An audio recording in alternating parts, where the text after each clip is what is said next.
Hey beauties, morning to you, beautiful people. So I have been on this quest, still on it, to try and find out, the main reasons, the primary reasons, or the predominant reasons, or even the paramount reason as to why generally men don't want to commit to women.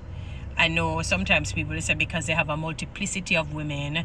I don't think that's a paramount reason, because you have men who get married to women and still do that. So I don't think that's a paramount, but it is a significant issue, and they probably don't want to break their marriage vows, so they won't feel as uncomfortable and as guilty. They won't feel as culpable, in terms of breaking the vows that they would have made to God first, and then to the wife, and to themselves and to their families and friends. So I've, I said I need to really understand, because there's something wrong, where men, why is it that men do not want to commit in relationships with women, as well as additionally, they will be with a woman and they leave her and just marry somebody else, sometimes yes, because the other person may have it all together, their wherewithal is good, maybe socially and financially they're viable and so on, but it has to be a little bit deeper than that. It has to be something deep-seated, because we're all emotional beings. They always say women are emotional, but we're not using the word correctly. We have a soul. Your soul is a composite of the mind, the will, and the emotions.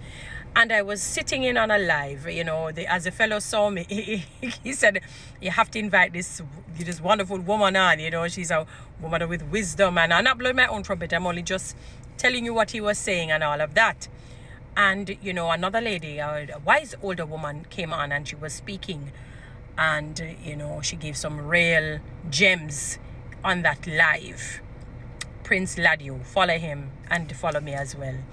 And, he was talking about basically, why women, I suppose, operate the way they do in relationships that are not good for men. And similarly, why men really don't commit to these women and so on. And other things surrounded relationship, the relationship between a man and a woman in a romantic or erotic sense. And it's like a light bulb. It's like the light switch was turned on for me. But we have heard this, and I remember a preacher, T.D. Jakes, had said it, and a vitriol to this day. It's like they're angry with him, but it is a reality, because you can't tell a man what to feel or how he feels. If this is how he feels, this is how he feels. Women, we don't want nobody to tell us how we feel. If this is how we feel, this is how we feel. And the reality is that many women are being trained, being schooled, being socialized, being reared, nurtured into masculinity. I'm not saying that when we say masculinity, you don't have to wear a male pants and talk like a man in terms of putting on a male's voice. It's in terms of your attributes that you emit. I even said on the live that even in the homosexual world, if you notice, the feminine it's two polarized behaviors, that the masculine naturally likes the feminine. You always see one that has a sort of masculine behavior and one that has a feminine behavior. You never see two strong, with the same kind of energy. One takes on of it, because masculine naturally likes feminine. So can you imagine in the heterosexual world, it's even greater. And I said, this is something that we need to harness, because unfortunately our mothers, for the matriarchal homes that are, meaning the homes that are predominantly run by women, the single parent homes, because even have a nuclear family where still the mother run the show, which is problematic. The woman is trying to take on a sort of tough persona, get into masculine ways, and the child is craving masculine teachings, but it is thwarted because it's a woman that is trying to teach it. And that is why I've said before that as wonderful as a mother is, she cannot be a father. If that were the case, the Bible would not have said, honor thy father and thy mother. It wouldn't speak about the masculine male person. There are some things that God, when he was making fashion in the woman, he just dropped inside of you. When he was fashioning the man, he just dropped inside of him. For the man, there's a sense of protective ness and security and assurance that he gives the woman. When he passes that on to his son and his daughter, they become people with good self-esteem because of how God created the man to encourage that child to be, while the mother teaches the child to be nurturing and caring. So I had to look up what feminine characteristics are. And if you really do an examination of yourself using the laws of deduction, look and see if you really fit the bill. These are the things that men really like. So this is what they're created to like. You can't, if I'm created to like a thing, I'm just created that way. If you make a car a particular way, you can't unless you're going to break it down and refashion it another way. But it is already made that way, square shaped with this, that, and the third. So you can't unsquare it unless you're going to break it down and destroy it, where it's no longer existing. So feminine characteristics are sensitivity. You have to be sensitive and be in touch with the feelings of others. Sweetness. Too many women are aggressive and huggish, cantankerous like a dripping pipe. Supportiveness. Sometimes we're combative with the men. Because I've seen it even with me sometimes. We're too combative, we don't support.